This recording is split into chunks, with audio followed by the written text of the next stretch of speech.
चलिए, कल हम लोग पढ़ लिए थे पूरा प्रकाश क्या है, प्रकाश का स्रोत क्या है, प्रकाश स्रोत कितने प्रकार के होते हैं, ठीक है। फिर प्रकाश के पढ़ लिए थे कि प्रकाश कहाँ कहाँ से निकलते हैं, और प्रदीप्त वस्तु क्या है, अप्रदीप्त वस्तु क्या है, ठीक है। चंद्रमा का अपना प्रकाश नहीं होता है, क्या हुआ, डेट डाल दें, छोड़ दिया, डेट आ जगह नहीं वहाँ, ठीक है। बात कर दिया, याद है ना 5 अक्टूबर है आज, बस खुश करिए, ठीक है। हम बोल दे रहे थे 5 अक्टूबर को पढ़ाई हो रहा है जी, सब कुछ कीजिएगा, खुश।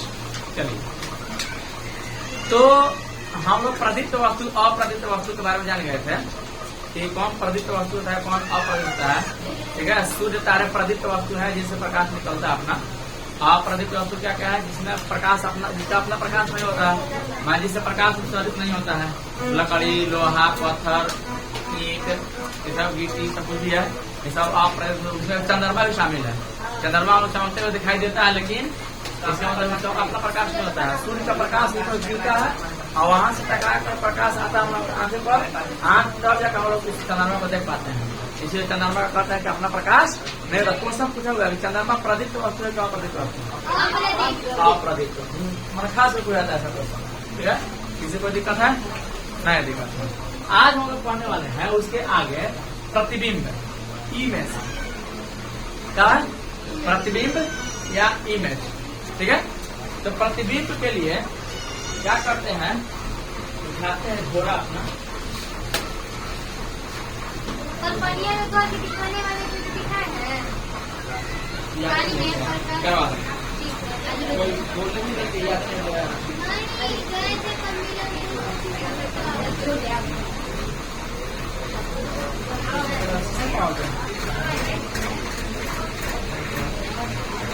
चलिए। प्रतिबिंब क्या होता है, सुनिए, बॉल निकाल दीजिए वाला, बॉल निकाल दीजिएगा।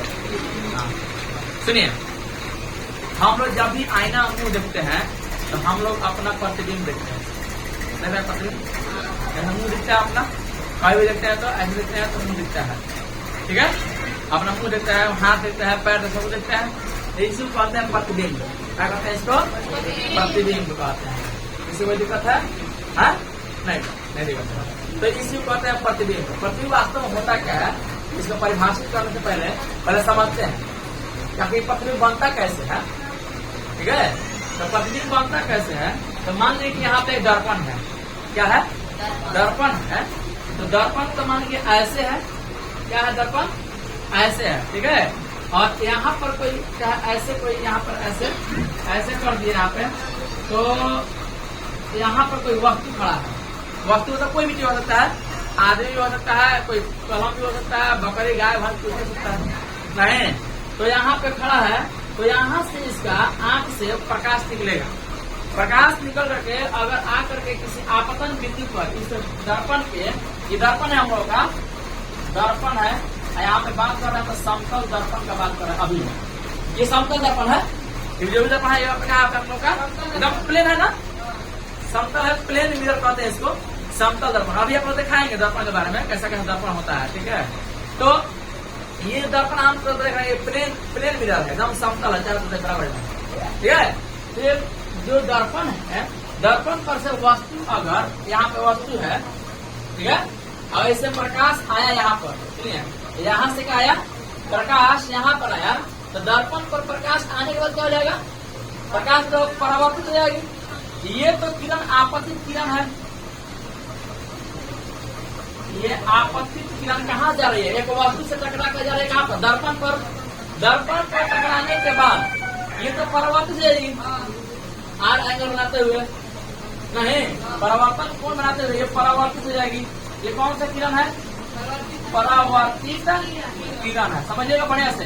इमेज क्या होता है, ये होता क्या है दर्पण, ठीक है। तो ये होता क्या है कि जब प्रकाश की किरण आती है और दर्पण पर टकराती है, तो टकराने के बाद ये इधर निकल जाती है, मैंने परावर्तित होती है। तो परावर्तित हम जानते हैं कि प्रकाश की किरण जो होती है एकदम सीधी रेखा में गमन करती है, सीधी रेखा में गमन करती है। तो ये वास्तव में प्रकाश तो आई है यहाँ से, किरण आई है यहाँ से, लेकिन ऐसा मालूम हो रहा है कि प्रकाश हमेशा चूंकि सीधी रेखा में गमन करती है, कि ऐसा मालूम हो रहा है कि ये प्रकाश यहाँ से ना आकर के यहाँ से आ रही है। ये प्रकाश की किरण जो है यहाँ से ना आकर मालूम क्या हो रहा है कि यहाँ से आ रहा है।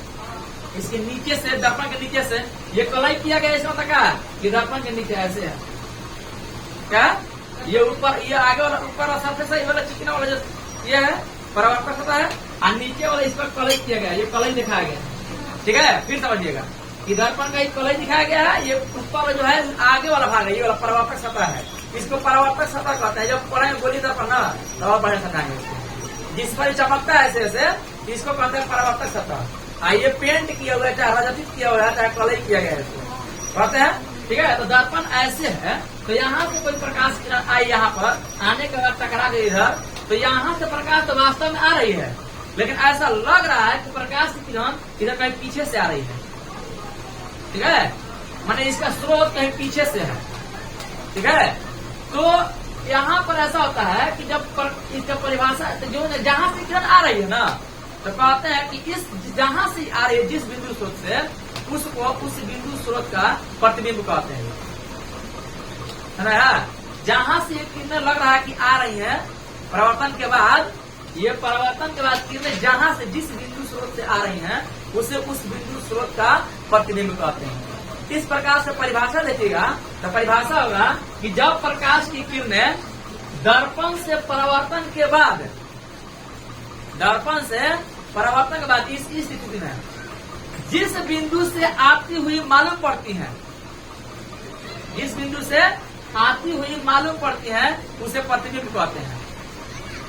ठीक है, क्या जिस बिंदु पर वास्तव में मिलती है उसे प्रतिबिंब कहते हैं। अभी उसको जब दर्पण पढ़ाया गोली दर्पण ना, तो बताएंगे जिस बिंदु पर आकर मिलती है उसे प्रतिबिंब कहते हैं, उस बिंदु स्रोत को उसका प्रतिबिंब कहते हैं। ठीक है, तो यहाँ से हम बोल रहा है कि यहाँ से रहा, इसीलिए देखिए यहाँ पे नीचे प्रतिबिंब लिखा गया है कि यहाँ पे वस्तु है, इस वस्तु का प्रतिबिंब बना इससे नीचे दर्पण के पीछे, समझ रहा ना, दर्पण यहाँ पे है, दर्पण के पीछे प्रतिबिंब बन रहा है, समझ रहा है। तो प्रतिबिंब का परिभाषा एक बार लिखा हुआ है कि किसी बिंदु स्रोत से आती प्रकाश की किरणें दर्पण से परावर्तन के बाद जिस बिंदु पर मिलती है या जिस बिंदु से आती हुई मालूम पड़ती है, इस कैसा मालूम पड़ रहा है, वास्तव में लग रहा है ना कि ऐसा लग रहा है कि बिंदु यहाँ से आ रही है, लेकिन वास्तव में क्या है कि बिंदु यहाँ से आ रही है, प्रकाश की यहाँ से आ रही है, लेकिन ऐसा मालूम क्या पड़ रहा है कि मैं यहाँ से आ रही है नहीं। तो परिभाषा ये हुआ कि या जिस बिंदु से आती हुई मालूम पड़ती है उसे उस बिंदु स्रोत का प्रतिबिंब कहते हैं। ठीक है, क्या कहते हैं उसको? बिंदु स्रोत का प्रतिबिंब कहते हैं। तो प्रतिबिंब का परिभाषा कर लीजिए। प्रतिबिंब क्या है, वो सब कुछ सकता है। ठीक है, प्रतिबिंब जो होता है दो प्रकार का होता है, एक होता है आभासी प्रतिबिंब और दूसरा होता है नहीं आभासी, कोई काल्पनिक कहते हैं। आभासी का नाम है काल्पनिक, ठीक है, और दूसरा होता है वास्तविक प्रतिबिंब। ठीक है, किसी कोई दिक्कत नहीं दिक्कत है। एक होता है आभासी प्रतिबिंब और दूसरा होता है वास्तविक प्रतिबिंब। वास्तविक प्रतिबिंब अभी आपको समझ नहीं आएगा, जब बोलिए जब पढ़ेंगे ना तब वास्तविक प्रतिबिंब समझ आएगा, तब तक आभासी प्रतिबिंब को समझते हैं हम लोग। यहाँ पे जो प्रतिबिंब दिख रहा है ये हम लोग का आभासी प्रतिबिंब है। कौन सा प्रतिबिंब है? बढ़िया समझिएगा, क्यों आभासी कह रहे हैं। आभासी का मतलब काल्पनिक है, कल्पना किया गया है। आभासी का मतलब होता है काल्पनिक, मतलब झूठा ही प्रतिबिंब है, साचो का प्रतिबिंब नहीं बना है। ठीक है, कल्पना है ये, सुनिए ध्यान से। क्यों? क्योंकि आभासी प्रतिबिंब का परिभाषा देखिएगा तो आभासी प्रतिबिंब का एक मतलब अलग परिभाषा होता है। क्या परिभाषा होता है कि जब दर्पण से प्रकाश की दर्पण से परिवर्तन के बाद जिस बिंदु से आती हुई मालूम पड़ती है उसे आभासी प्रतिबिंब कहते हैं। देखिए आभासी प्रतिबिंब का परिभाषा यहाँ पे लिखा गया है, लिखा गया है आभासी का नाम भी लिखा है। क्या लिखा है कि किसी बिंदु स्रोत से आती प्रकाश की किरणें दर्पण से परावर्तन के बाद जिस बिंदु से आती हुई मालूम पड़ती है, आती नहीं है वास्तव में, आती हुई मालूम पड़ रही है। यहाँ पे देख लीजिए, यहाँ से प्रकाश लग रहा है ना, यहाँ पे खड़ा रहेगा तो प्रकाश यहाँ से आ रही है, लेकिन वास्तविकता से थोड़े है। तो ये आभास हो रहा है, ऐसा कल्पना कर रहा है कि प्रकाश किरण यहाँ से आ रही है, इसीलिए इसको काल्पनिक प्रतिबिंब कहते हैं या इसी को आभासी प्रतिबिंब कहते हैं, है ना यार। और आभासी प्रतिबिंब हमेशा टूटी हुई लाइन दिखाते हैं, छोटे छोटे चीजें डॉट डॉट लाइन दिखाते हैं, किसी को दिक्कत है? नहीं दिखाते हैं। तो आभासी प्रतिबिंब समझा गया। वास्तविक प्रतिबिंब में क्या होता है कि प्रकाश की किरणें जब वास्तव मिलती हैं, हम यहाँ पे आपको ज्यादा वास्तविक प्रतिबिंब समझाने वाला नहीं है। वास्तविक प्रतिबिंब समझाएंगे आपको गोलीय दर्पण है, लेकिन खाली परिभाषा याद कर लीजिएगा कि वास्तविक प्रतिबिंब किसे कहते हैं, इतना याद रहेगा ना तो गोलीय दर्पण पढ़ाएंगे तो समझ में आएगा गोलीय दर्पण को वास्तविक प्रतिबिंब बनता कैसे है। तो वास्तविक प्रतिबिंब होता क्या है कि जो प्रकाश की किरणें परावर्तन के बाद वास्तव में मिलती है, परावर्तन के बाद वास्तव में जहाँ मिलती है उस बिंदु स्रोत को उसका प्रतिबिंब कहते हैं। यहाँ परिभाषा लिख दिया गया है कि किसी बिंदु स्रोत से आती प्रकाश की किरणें दर्पण से परावर्तन के बाद जिस बिंदु पर वास्तव में मिलती है उससे उस बिंदु स्रोत का वास्तविक प्रतिबिंब कहते हैं। इससे ज्यादा जरूरत नहीं है। वास्तविक प्रतिबिंब अभी हम समझाएंगे बाद में, क्योंकि अभी आप गोलीय दर्पण नहीं पढ़ा है, नहीं पढ़ा तो आपको समझ में अभी नहीं आएगा जब तक गोलीय दर्पण नहीं समझा लेंगे। खाली बस इतना खाली परिभाषा आप लोग याद कर लीजिएगा, ऐसे ही अंदाजे 150 माने याद कर लीजिएगा। इतना तो कम से समझा है ना। आभासी प्रतिबिंब किसे कहते हैं? तो आभासी प्रतिबिंब ये हम लोग देखे, ये कौन सा दर्पण है हम लोग का? समतल दर्पण। यहाँ पे किस दर्पण का बात किया था? समतल दर्पण। तो समतल दर्पण में आपको एक चीज क्या समझाया कि प्रतिबिंब कैसा बन सकता है, आभासी की वास्तविक। आभासी प्रतिबिंब को हमेशा 50 जाता है। आभासी प्रतिबिंब देखिए तो कहाँ बन रहा है? दर्पण के आगे, दर्पण के पीछे। ये पिछला भाग है, ये प्रस्तुत किया गया ना। देखिए ये रच किया है ना, इसका दर्पण के आगे भाग कौन है? देखो देख रहे हैं, देखिए भूल देख लीजिएगा, ठीक है। आई क्या है वाला तो पिछला भाग है।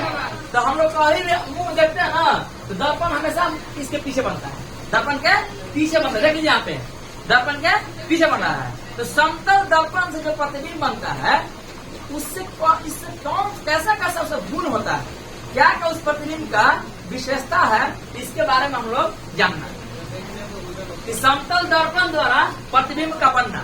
ये समतल दर्पण जो है हम लोग प्रतिबिंब कैसे कैसे बन रहा है वही चीज देखिएगा। यहाँ पे हम बनाए हुए हैं, यहाँ पे बनाए हुए हैं, कुछ नहीं किया है, दर्पण लगा दिए हैं, ये पीछे से कलई किया गया है, रचित किया गया है। इसका मतलब ऊपर वाला भाग अगला भाग है और नीचे वाला भाग क्या है? ये पिछला भाग है कि नहीं है। तो हम लोग का यहाँ पे एक ऑब्जेक्ट को रख दिया, ऑब्जेक्ट को ओ से सूचित करते हैं। ऑब्जेक्ट माने वस्तु होता है, क्या होता है? ऑब्जेक्ट माने वस्तु होता है ना। एक ऑब्जेक्ट का कर्म होता है, ठीक है। ऑब्जेक्ट इंग्लिश में है ना, सब्जेक्ट वर्ब और ऑब्जेक्ट। यहाँ पे ठाए ऑब्जेक्ट यहाँ पे रखा हुआ है, यहाँ से प्रकाश की किरणें निकल रही है और टकरा रही है कहाँ पर? समतल दर्पण पर। दर्पण पर टकराने के बाद अभिलंब से आपतन कोण बना रही है और परावर्तन कोण बनाते हुए परावर्तित से आ रही है। तो ये आपकी आपतित किरण हुई है, ये आपकी जापतित किरण हुई है। जापतित किरण, जापतित ना परावर्तित किरण। किसी कोई दिक्कत? तो यहाँ पे परावर्तित किरण जो है वास्तव में तैयार है यहाँ से। बात कर लीजिए, उसका बात कीजिए। ले देखिए आराम से।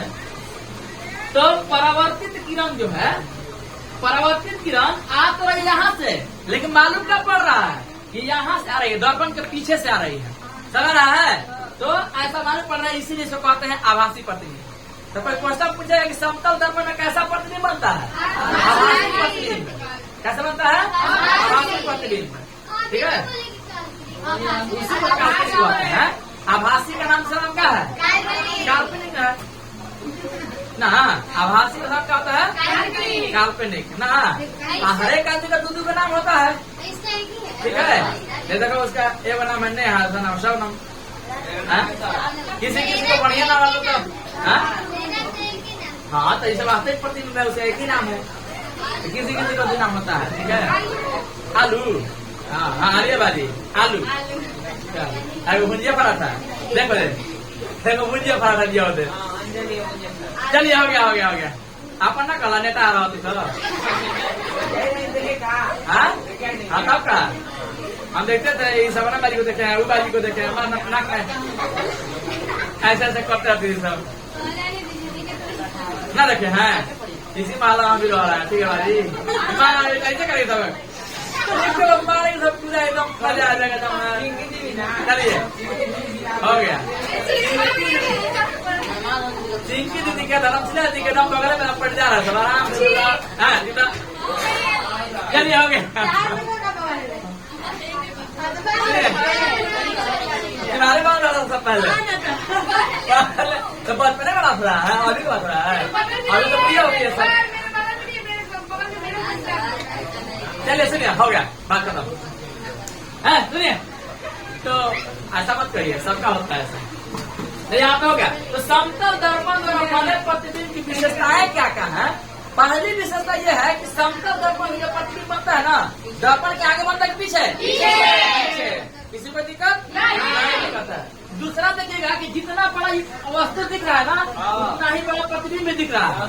इसका मतलब कि समतल दर्पण में जितना बड़ा वस्तु रहेगा उतना ही बड़ा क्या दिखाई देगा? प्रतिबिंब दिखाई देगा। मैं समतल दर्पण में वस्तु का जो ये होता है, साइज होता है, आकार होता है, उतना ही आकार का क्या होता है उसका प्रतिबिंब होता है। तो दूसरा पॉइंट क्या लिखा हुआ है? पहला पॉइंट यही होगा, प्रतिबिंब दर्पण के पीछे बनता है किसमें? समतल दर्पण में। दूसरा पॉइंट है कि दूसरा पॉइंट प्रतिबिंब का आकार वस्तु के आकार के बराबर होता है। किसी को दिक्कत है? हम लोग इस समतल दर्पण के सामने खड़ा होते हैं तो जैसे खड़ा होता है वैसा ही हम सीधा दिखाई देते हैं। ऐसा नहीं खड़ा होने के बाद हम लोग का पैर ऊपर हो गया, ऐसा होता है कभी? समतल दर्पण में दर्पण तो होता है, दिखाएंगे आप लोगों को भी। लेकिन यहाँ पे समतल दर्पण जैसे खड़ा होते हैं ना, खड़ा होते हैं तो समतल दर्पण में हम लोग खड़ा ही दिखाई देता है, ऐसा नहीं उलट लेते ना, उलटते नहीं है। लेकिन हाँ, वो समतल दर्पण का नाम है। जब हम फोटो खींचते हैं तो इधर से खींचे तो इधर आ जाता है। हाँ, आ रहा है, उसी पे आ रहा है। इसमें भी होता है, इसमें भी होता है। इसको कहते हैं पार्श्विक रूप से उल्टा कहते हैं इसको। जैसे खाना खाइएगा ना, तो खाना खा कर उठाइएगा दाहिना हाथ है, लेकिन आईना में लगा के बाएं हाथ से खा रहे हैं। बाया हाथ से किसी को मारिएगा दिखाई देगा कि दाएं हाथ से मार रहे हैं। ठीक है, किसी को दिक्कत? तो हम बता रहे हैं, जब ये दर्पण जो होता है समतल दर्पण में ऐसा ही होता है कि ये वास्तविक रूप से इसका जो प्रतिबिंब जो बनता है आभासी प्रतिबिंब बनता है। आभासी प्रतिबिंब हमेशा सीधा होता है, लेकिन इसमें ये पार्श्विक रूप से उल्टा दिखाता है। दायां हाथ को बायां हाथ दिखाएगा और बायां हाथ को दायां दिखाएगा। किसी को इस गाल पे मारिएगा तो बायां गाल पे मार रहा है। ठीक है, किसी को दिक्कत नहीं दिक्कत है। ठीक है, तो यहाँ पे वही लिखा हुआ देखिएगा, प्रतिबिंब पार्श्विक रूप से उल्टा होता है। पार्श्विक का होता है पार्श्विक रूप से उल्टा। पार्श्विक का मतलब ये पास होता है, लैटरल इलेक्ट्रल। पार्श्विक का होता है दाहिना हाथ तो बायां हाथ दिखाई देगा दर्पण में, इसको कहते हैं पार्श्विक रूप से उल्टा। तो क्वेश्चन अगर पूछ दे घुमा करके ऑइंच के क्वेश्चन पूछ दे कि समतल दर्पण में जो प्रतिबिंब होता है उससे पार्श्विक रूप से उल्टा होता है कि सीधा होता है? ऐसे सीधा होता है कि उल्टा होता है? सीधा होता है, लेकिन पार्श्विक रूप से ये दाया बाया जो होता है ये उल्टा होता है। किसी में दिक्कत नहीं दिक्कत है। अगला प्रतिबिंब आभासी होता है। आभासी दर्पण के पीछे प्रतिबिंब आभासी होता है। थोड़ा सा तिरछा लिखा गया है, तिरछिया गया है, थोड़ा ऐसे करके लिखना पड़ता है। ठीक है, चलिए आगे बढ़ते हैं। अब बात करते हैं कि दर्पण को यहाँ पे हम टांग दे ऐसे, जितना ही आप उधर भाग जाइएगा ना उतना ही पीछे हट जाएगा दर्पण। ये प्रतिबिंब पीछा होते जाएगा। ठीक है, तो इसका मतलब ये होता है कि प्रतिबिंब दर्पण से उतना ही पीछे बनता है जितना वस्तु दर्पण से आगे होता है। मैं दर्पण को यहाँ पे टांग दीजिए, आप जितना ही दूर आगे के उधर बढ़ते जाइएगा तो प्रतिबिंब पीछे और खसकते जाएगा, और जितना ही उधर से प्रतिबिंब उधर से आगे की ओर आ रहा है। ऐसा महसूस किया है? शादी ब्याह वैसे करते हैं, बड़े बड़े कपड़ा पहन लेंगे, हाँ बढ़िया होता है।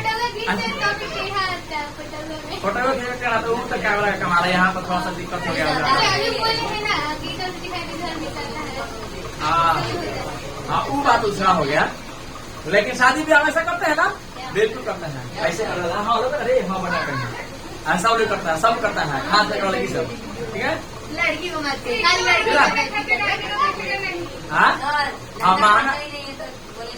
वो लड़के हो जाते हैं हम कैसा है, वो सकती है सब, लेकिन कपड़ा देखती है सब। हम सही बात है, वो तो सही बात है कि लड़की अपने कपड़े को देखती है सब, अपने आप को देखती है सब ना। चलिए ना हम किसी का बेटी ना करते हैं। खान से खाली लड़की का ठीक है, वो कहा बुराई करने जाए बेचारा, खान से बुराई करता रह गया, सच्चाई बताते हैं। एक बार लड़के की बुराई किए थे ना तब डाउनलोड करके वीडियो तो बोलते हैं ना समाज से कर जाएंगे, बोलते हैं। हाँ, तो वो खाली सच्चाई बताते हैं, बुराई ना करने की जरूरत है ना, कभी ना। लहंगा पहन लेती है सब। कान में लटकन झटकन लटका लेती है सब। चलिए आगे देखिए, आगे देखिए। अब पढ़ना हम लोग को दर्पण है। इस समतल दर्पण खूब बड़े से पढ़िए हम लोग। अब पढ़ना हम लोग को गोलीय दर्पण। क्या पढ़ना है? गोलीय दर्पण। गोलीय दर्पण गोल होता है एकदम, जैसे क्रिकेट का बॉल होता है, फुटबॉल होता है, उसको कहते हैं गोलीय पदार्थ या गोलीय वस्तु कहेंगे। वही खोखला होता है ना अंदर से, उसको काटिएगा ना बीचों बीच तब कटोरी जैसा हो जाएगा, कटोरी जैसा हो जाएगा। ठीक है, तो इस प्रकार के दर्पण जो गोली खोखले गोले का कोई एक सतह एक टुकड़ा हो, ऐसा दर्पण जो किसी खोखले गोले का क्या हो एक टुकड़ा हो, उसे कहते हैं गोलीय दर्पण। क्या कहते हैं? गोलीय दर्पण। किसे कहते हैं दर्पण? गोलीय दर्पण। ऐसा दर्पण जो किसी गोलीय खोखले गोले का एक टुकड़ा होता है, उसे क्या कहते हैं? गोलीय दर्पण। गोलीय दर्पण का प्रश्न है वह दर्पण जिसका परावर्तक सतह किसी खोखले गोले का एक भाग होती है, उसे गोलीय दर्पण कहते हैं। गोलीय दर्पण दो प्रकार के होते हैं, एक होता है अवतल दर्पण, दूसरा होता है उत्तल दर्पण। बोतल दर्पण ना, बोतल दर्पण ना, अवतल दर्पण। ठीक है, एक उत्तल दर्पण। ठीक है, और बोतल दर्पण ले उत्तल और अवतल। चलिए पहले क्या लिख रहे तो अवतल दर्पण, अच्छा का लिखा है उत्तल दर्पण। किसी को दिक्कत है? नहीं दिक्कत है। ये देखिए, ये जो है प्लेन मिरर है, इसको पीछे से पेंट किया गया है, या इसी को रजतित करना, या इसी को कलई करना। वैसे ही अवतल दर्पण में अवतल खोखला गोला का जो टुकड़ा होता है, उसका बाहर से कलई कर दिया जाए। बाहर से, बाहर को इंग्लिश में आउट कहते हैं, बाहरी सतह को इंग्लिश में आउटर सतह कहते हैं। तो बाहर से जब दर्पण को रचित किया जाएगा, चाहे कलई किया जाएगा, तो उसको अवतल दर्पण कहना है। आप देखिए लिख रहे हैं अवतल दर्पण। अवतल दर्पण जब किसी कांच के टुकड़े की बाहरी सतह को रजतित किया जाता है, तब उसे अवतल दर्पण कहते हैं। देखिए बाहर से कलई किया गया, देख रहे हैं, ध्यान सुनिएगा। गोलीय दर्पण आप लोगों का होता है, देखिए ऐसा एकदम गोल ऐसे। हम लोग गोल नहीं रह सकता, इसमें दिखता है वृत्ताकार, लेकिन गोल ना निकलना है। वृत्त में गोला में अंतर पता है ना? वृत्ताकार चूड़ी होता है, और गोलाकार क्रिकेट का बॉल, फुटबॉल ये सब होता है। ठीक है, गोली छर्रा ये सब होता है। ठीक है, कंचर होता है, वो गोली, ऊना रीना वो कंचर खेलने वाला, इसे इसे वो गोला क्या होता है। हाँ, और लगभग गोल है। सुनिए देखिए, ये आपका ये एक प्रकार से इतना गोल नहीं बना, गोल बनेगा भी नहीं हमसे। ये गोलाकार है, ठीक है। ये गोला के अगर हम बाहर से अगर इसको ऐसे कलई कर दें, तो कहें इसको अवतल दर्पण, यहाँ से काट देगा, निकल जाए काट दिए, तो ये हम लोग का बन जाता है उत्तल अवतल दर्पण। अगर इसको अंदर से कलई कर दे इधर से, देखिएगा, याद कैसे रखिएगा, कौन सा अवतल कौन सा उत्तल, वही बताए। अवतल इसको बाहर से आउटर सरफेस, बाहरी सतह को रचित किया जाए, तो बाहर देखिए आउटर लीजिए, याद करने के लिए यहाँ पे आउ आउ और आओ दोनों एक जैसा है, इसीलिए आउटर मतलब आउटर दर्पण आ जाएगा। बाहर से जब उसको संरचित किया जाएगा, तो क्या कहेंगे उसको? आउटर दर्पण। अंदर से कलई किया जाएगा तो उत्तल दर्पण। किसी को दिक्कत है? थोड़ा सा भी पीछी सा इलाजी को दिक्कत नहीं है, थोड़ा सा हाँ तक पूछेंगे, ठीक है, जिसे दिक्कत है वो बोलेगा। तो यहाँ पे देखिए, यहाँ पे ये बाहर से कलई किया गया है, तो इसको कहते हैं कौन दर्पण? उत्तल दर्पण। अंदर से कलई किया गया, देख लीजिए, अंदर से कलई किया गया है। और कहिएगा ई क्वेश्चन है कि अंदर है कि बाहर है, तो इसमें ध्यान देना है। यहाँ पे गोला पे ये देखिए, ये अंदर क्यों है? गोला कलर है ना, ये गोला का बाहर है। यहाँ पर समझ नहीं आएगा, थोड़ा सा टुकड़ा समझ नहीं आएगा। पूरा गोला बना दिया है, तो बीच से काट दिया, अब पूरा गोला रहता है, तो ये अंदर से नहीं दिखाता, अंदर देगा, तो अंदर से कलई किया गया, इसीलिए इसको उत्तल दर्पण कहते हैं। माने जब किसी कांच के टुकड़े की भीतरी सतह को रचित किया जाता है, तो उसे उत्तल दर्पण कहते हैं। मैंने कलई किया जाता है, पेंट किया जाता है। चलिए कलई लिख देंगे, ठीक है, चलो कलई देख, ठीक है, रचित किया जाता है, तो उसे उत्तल दर्पण कहते हैं। उत्तल दर्पण का फिगर देख लिया आप लोग। आप पढ़ना आप लोगों को गोलीय दर्पण से संबंधित विभिन्न पद है, ठीक है। यहाँ तक सबको समझ में बिल्कुल आ गया होगा। आप लोगों को उत्तल दर्पण अवतल दर्पण दिखा भी दे, कैसा होता है वास्तव में देखने को मिलेगा। थोड़ा मेरे घर जाइए, वहाँ पे रखा हुआ है, अलमारी पे रखा हुआ है, एक बड़ा सा बॉक्स रखा होगा कार्टून का, लेकर आइए वहाँ सब पूरा का पूरा। देखिए गिरे वहाँ सब कांचे है उसमें, जल्दी लेकर आइए। देखिए ये आप लोग पहचानिए कौन सा दर्पण दिख रहा है आपको, ये कौन सा दर्पण उत्तल है। देख रहा है ये गोला का भाग ऐसे घेर रहा है, ऐसे देखा ना, अंदर से खाल है, ये बाहर से ऐसे उठा हुआ है, इसका मतलब ये ऐसे जाएगा, ऐसे गोल होगा। लेकिन बताइए बाहर से कलई किया गया है कि अंदर से? बाहर से कलई किया गया है, तो बाहर से कलई किया गया क्या कहते हैं? इसका मतलब ये क्या है? अवतल दर्पण है। क्या है? दिखा दो थोड़ा सा, जो वीडियो देखा देख लो, आई देखा अवतल दर्पण है, ठीक है, ठीक है, समझ आ गया। हाँ तो छोटा आ गया, फिल्म का दिखा था बड़ा, लेकिन आपको दिखा दिए छोटा, ठीक है, दिखा देंगे थोड़ा सा, क्लास खत्म हो जाए, क्लास खत्म हो जाए तो दिखा देंगे। देख लिए ये अवतल दर्पण है, हाथ में लेकर देख लीजिएगा, ये अवतल है केवल, ये अवतल दर्पण। हाँ दिखाएंगे, हाथ सब दिखाएंगे, खाली ऐसे दिखाते हैं।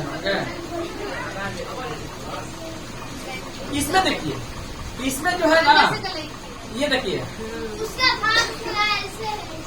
ये देखिए, ये आपका, हाँ ये आपका इधर टुकड़ा हुआ है, इधर ये ऐसे गोला बनाएगा, ये अंदर से कलई है, अंदर से कलई है।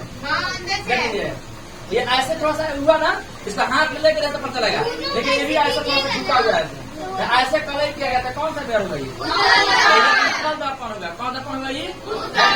खाल है, इधर से पूछा हुआ है, ठीक है, देख लीजिए, ठीक है। तो ये हुआ उनका उत्तल दर्पण, हाथ में लेकर देख लीजिएगा। आप किसी कोई दिक्कत है? थोड़ा सा भी नहीं दिक्कत है। अब इसमें आपको लेंस है, लेंस आपको बात दिखाएंगे, लेंस पढ़ना है। अभी लेंस का पढ़ लीजिएगा, लेंस पढ़े देखिए कैसे कैसा लेंस पढ़ने में क्या, उसमें बहुत कुछ है, बहुत कुछ है, पढ़िएगा धीरे धीरे सब समझ आते जाएगा। चलिए इतना तो समझ आ गया, क्लास खत्म हो जाएगा, हाथ में लेके देख लीजिएगा, अभी पे सब नहीं होना है, ठीक है, सब कुछ देख लीजिएगा, खुश। चलिए तो अभी हमें पढ़ना है दर्पण, गोलीय दर्पण से संबंधित विभिन्न पद, सब सारा का सारा एक्सपेरिमेंट के साथ पढ़ाई होगा। अब चूल्हियों का काल है, चलिए हाँ माइक्रोस्कोप मेरे लैब बैठ रहा है, इसमें आ जाएगा, दिखा देगा, अभी नहीं आया है, ठीक है। हाँ हाँ हाँ, तो यहाँ पे आप पढ़ना है गोलीय दर्पण से संबंधित विभिन्न पद, गोलीय दर्पण संबंधित विभिन्न पद, समझिएगा। गोलीय दर्पण हम यहाँ पे यहाँ बनाया हुआ है, ठीक है, यहाँ पे आ रहा है, आ जाएगा, हाँ आ जाएगा। देखिए यहाँ पे हम बना रहे हैं एक गोलीय दर्पण, ऐसे उनका गोल हमसे बनेगा नहीं, कैसे कि हम ही बोल रही हैं, ठीक है, हम ही बोल रहे हैं तो हम क्या गोल बनाएंगे, हम ही टेढ़ा है। सुनिए हाँ कोई चूड़ी पहना तो कर देते, लेकिन छोड़िए ना, कोई जरूरत नहीं, समझने का मतलब है, समझिए। ये देखिए हम लोग कर रही है, ये गोला हो गया, क्या हो गया? अच्छा गोला में हम लोग गोला में क्या करते हैं, देखिएगा यहाँ से अगर इसके केंद्र से एक यहाँ पे ऐसे खींच देते हैं तो इसको तो केंद्र कहते हैं, इसको केंद्र कहते हैं ना। केंद्र से गोला के जब वृत्त परिधि को दूरी को केंद्र से परिधि की दूरी तक इस दूरी को त्रिज्या कहते हैं, पढ़े ना, त्रिज्या कहते हैं इसको, ठीक है, ध्यान दीजिएगा। तो इसको हम क्या कर रहे हैं ना कि बाहर से कलई कर रहे हैं, देखिए कैसे कैसे हम फिगर बना रहे हैं। तो ये कौन सा दर्पण हुआ आपका? यहाँ पे तो बाहर से कर दिया गया, तो कौन दर्पण हुआ? अवतल दर्पण। यहाँ पे हम क्या कर दिए, अंदर से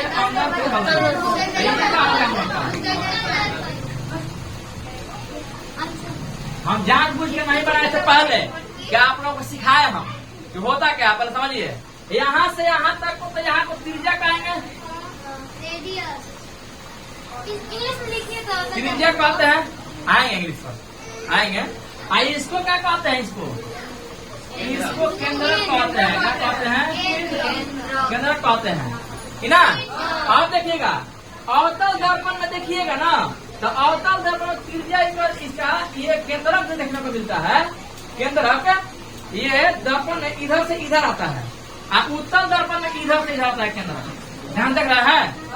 ये आपका सी है, केंद्रक को इंग्लिश में सेंटर कहते हैं, ठीक है। तो यहाँ पे सेंटर को इसलिए सी दिखाते हैं। किसी को दिक्कत है? नहीं दिखाता, कोई किसी को दिक्कत नहीं है, ठीक है। हाँ नीचे बनाएंगे तो बाजी घुसा जाएगा, मेरा मोबाइल घुसा जाएगा। हाँ उसी का जरूरत है दीदी। दादा कल तुम्हें प्रभु पूरा भारत पड़ेगा। आपको इस वीडियो बना है, देखिए कोई डालते ना डालते हैं नहीं यूट्यूब पे। यूट्यूब पे मेरा 100 वीडियो है, यूट्यूब पे 100 वीडियो मेरा पूरा हो गया, आपको पता नहीं है। चलिए देखिए, हाँ सुनिए। तो यहाँ पे हम समझ गए इतना समझ आ गया। और समझिएगा, देखिए तो ये जो देख रहे हैं अवतल दर्पण बाहर से किया गया है, इसको अंदर से किया गया तो उत्तल दर्पण हो गया, किसी कोई दिक्कत नहीं है। सुनिए देखिए, ये देखिएगा ना तो ये दर्पण जो है, ये जो हम लोग का जो त्रिज्या जो है, त्रिज्या यहाँ पे आ रही है ना, तो दर्पण के ऊपर नीचे के बीच में है एकदम, ठीक है। तो जहाँ पर बीच में यहाँ पे जो ये बात कौन कर रहा है जी? कौन बात कर रहा है? बात नहीं करना है, उठा के खिड़की पे नहीं उधर, ठीक है। तो यहाँ पे जो दर्पण जो है, ये जो त्रिज्या जो जा रहा है, ये दर्पण को दो भाग में ऊपर नीचे बांट दे रहा है। तो जिस बिंदु पर दर्पण ऊपर नीचे बढ़ जाता है, इसको इस दर्पण का ध्रुव कहते हैं। क्या कहते हैं? पोल कहते हैं, पोल कहते हैं। हमारो ओले से नहीं दिला था, ये तो हम ओले कह देनी है, ओल ना पोल, चार लग गया। चलिए तो इसको पोल कहते हैं, ठीक है। क्या कहते हैं? हाँ इसको पोल कहते हैं, पोल ध्रुव कहते हैं। ध्रुव का परिभाषा क्या हुआ? देखे कहा था, यहाँ पे गोलीय दर्पण का मध्य बिंदु का दर्पण का ध्रुव कहते हैं। मध्य बिंदु यही ना है, ऊपर नीचे दो भाग बांट है, बड़ा भाग में, जैसे कहते हैं ध्रुव कहते हैं। दूसरा पढ़ना है वक्रता केंद्र, सेंटर ऑफ कर्वेचर है। जब गोलीय दर्पण के यहाँ पे केंद्रक आता है, यहाँ पे केंद्रक इसको कहते हैं वक्रता केंद्र कहते हैं। यहाँ पे केंद्रक ना कह करके समझा रहे थे, वहाँ पे तो लिखे हैं, इसको कहते हैं वक्रता केंद्र, सेंटर ऑफ कर्वेचर। किसी को दिक्कत है? नहीं दिक्कत है। इसके बाद पढ़ना वक्रता त्रिज्या, जो त्रिज्या दिख रहा है यहाँ पे, त्रिज्या कहाँ से कहाँ तक दूरी को, कहाँ से कहाँ तक दूरी को, केंद्रक से लेके आई परिधि तक, क्या ध्रुव तक, ध्रुव तक जो दूरी लगाता है वक्रता त्रिज्या कहते हैं। परिभाषा देख लीजिए यहाँ पे, परिभाषा वक्रता त्रिज्या का, गोलीय दर्पण जिस गोले का भाग होता है उसकी त्रिज्या को दर्पण की वक्रता त्रिज्या कहते हैं। चाहे गोलीय दर्पण के केंद्रक से ध्रुव की दूरी को वक्रता त्रिज्या कहते हैं। किसी को दिक्कत? थोड़ा सा भी इसी सा नहीं। इसके बाद पढ़ना है प्रधान अक्ष। प्रधान अक्ष किसे कहते हैं? तो प्रधान अक्ष का मतलब ये होता है कि जो वक्रता केंद्र और ध्रुव को पूरा मिला जाए, ऐसे एकदम सीधी रेखा है। ये वक्रता केंद्र और ध्रुव को, दोनों ध्रुव को पी के द्वारा सूचित किया जाता है। किसके द्वारा? पी के द्वारा। यहाँ पे ऐसे लिख रहा है, ये हम लोग का है प्रधान अक्ष। कहाँ से कहाँ तक? यहाँ से यहाँ तक। अभी यहाँ तक फिलहाल में हम लोग का ये प्रधान अक्ष है। क्या है? प्रधान अक्ष, या इसी को मुख्य अक्ष कहते हैं, लिखा होगा प्रधान अक्ष या मुख्य अक्ष। परिभाषा क्या होगा? हाँ बोल सकते हैं, प्रधान अक्ष या मुख्य अक्ष, दोनों में से कोई भी कह सकते हैं ना। जैसे अंजलि कह सकते हैं तो मुझे बराबर कह सकते हैं। चलिए तो प्रधान अक्ष है, प्रधान अक्ष या क्या कहते हैं साहब? मुख्य अक्ष है। इसका परिभाषा क्या होगा? देखिए अभी क्या बताया आपको कि जो ध्रुव को और वक्रता केंद्र को मिलाता है, जब सीधी रेखा में एक लाइन मिलाते हैं प्रधान अक्ष या मुख्य। गोलीय दर्पण के ध्रुव से वक्रता केंद्र को मिलाने वाली सरल रेखा को दर्पण का प्रधान अक्ष या मुख्य अक्ष कहते हैं। किसी को कोई दिक्कत नहीं? थोड़ा सा भी नहीं? किसी भी आदमी को नहीं? जानवर को? जानवर को दिक्कत होगा, लेकिन आप लोग कोई जानवर है नहीं ना। इतना समाज में सबको आ गया खूब बढ़िया से। थोड़ा सा भी किसी को तो बोलिए, यहाँ तक समझ में आ गया तो आज का क्लास यहीं तक रहेगा। इसके बाद हम कल पढ़ेंगे, ठीक है? मिली बाप रे बाप। बस बस बांट देना है, हाला मत, हम अपना दिखा रहा है, तुम लोग बांधा हो सब, ठीक है? सब फड़ा देगा सब, मेरा पैसा हो जाएगा, नहीं ठीक है? फोड़ेगा। ना बहुत बढ़िया बात लोग, जान तो नहीं हम उतार लोग।